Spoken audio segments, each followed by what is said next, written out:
What if I tell you 5 simple tricks you need to know and apply to pass any objective questions better, faster, and more correctly? Hey guys, welcome back to my YouTube channel. I am Prof. Linus. Now in today's video, I want to focus on how you can be able to pass any exams that you are writing that has OBJ questions. Now OBJ question can that be in paper-based form or computer-based form. But whatever exam you are going to write, I'm very certain that with these 5 techniques that I have applied myself in passing on my exam, you can score higher in the examination center. I've taken tons of time to study, analyze, evaluate questions when it comes to objective, and here are my 5 tricks that I'm using personally to answer any OBJ questions faster, easier, and more correctly. So stick with me.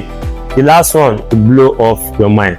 Now the first one is 3 wrong options and 1 correct answer. It means that in all your questions, you are going to have A to D, objective question, or A to E.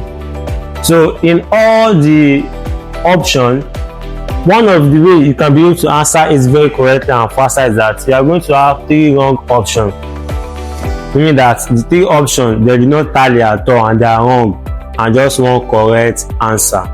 So for you to get any of my trick here, you need to be able to identify the topic that is related to the question. So that's the first trick. Once you know the topic of that question, you can be able to easily answer the question that you have been asked. So this one, you must know the answer to get the question.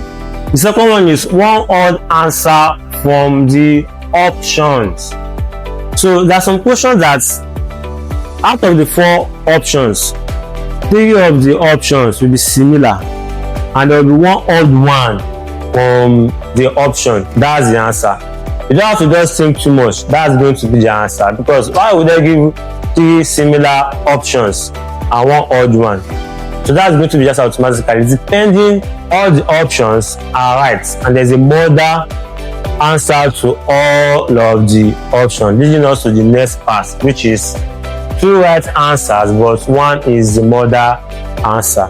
Meaning that in all the options, 2 will be wrong and 2 will be right. From those 2 right questions, 1 of them there is going to be the model of the other one. Meaning that if you choose the main answer, it's going to cover the other option of the question. So yeah, you need to be very smart in getting your answer. You must know the most important feature or answer to the question for us to get this answer. So to make this very practical for us, I will drop in a video in the next video where I'm going to use all these techniques here to be able to answer the question. I will drop it in the description below so you can be able to check it out and also know how to answer this question practically to save you time, examination, or most importantly, and pass that exam with high mark. But the next one is all correct answers but 1 model answer. Now if you look at these 2, 1 odd answer from the option, meaning that 3 of the options are wrong, then 1 of the option is right. You get? But why this one now? All of the options that are right, but 1 is the model of all the answer.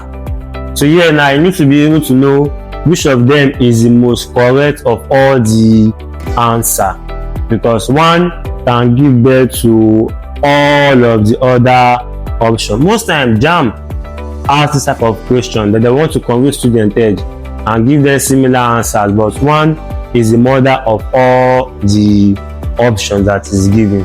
And the last one is 2 odd answer, 1 right answer, and 1 wrong answer.